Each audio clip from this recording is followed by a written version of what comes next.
Hey guys, it's Dr. Adams. So you tested positive for that flexion position problem. Remember, we squoze on the chairs, you had that low back pain. So notice my back in this position.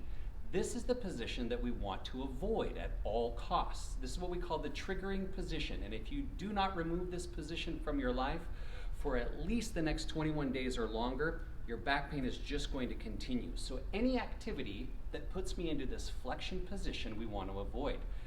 This position's everywhere in your life, unfortunately, from tying your shoes, drying your legs off after the shower, getting dressed, doing dishes, laundry, vacuuming.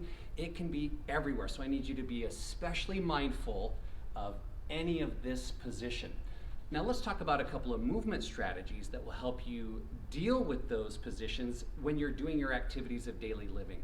The first thing we're going to talk about is bracing. We're going to brace the core musculature, and we're going to try to do this by just doing a quick test. I can put my fingers into the sides of my belly right here, just above my hip bones.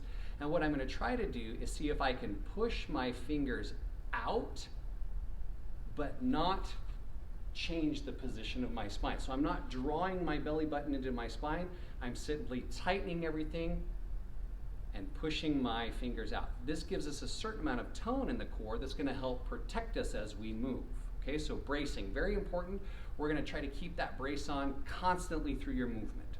Okay, number two, we're going to talk about the hip hinge. So imagine just like the hinge on your door, we're going to have a focus point of action. In this case, it's going to be our hips. So notice the shape of my spine is going to stay the same. I'm going to stay nice and tall. And as my hips move backwards, the relative position of my spine changes. So this is a strategy I can use to access things in the bottom cupboard, if I need to bend over to brush my teeth at the sink.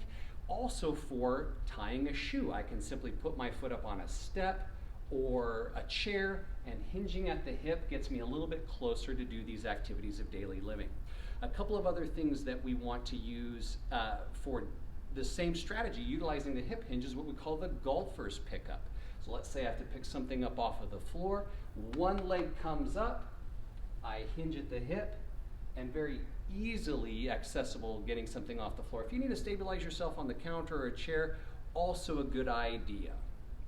The last thing we need to talk about are exercises to avoid.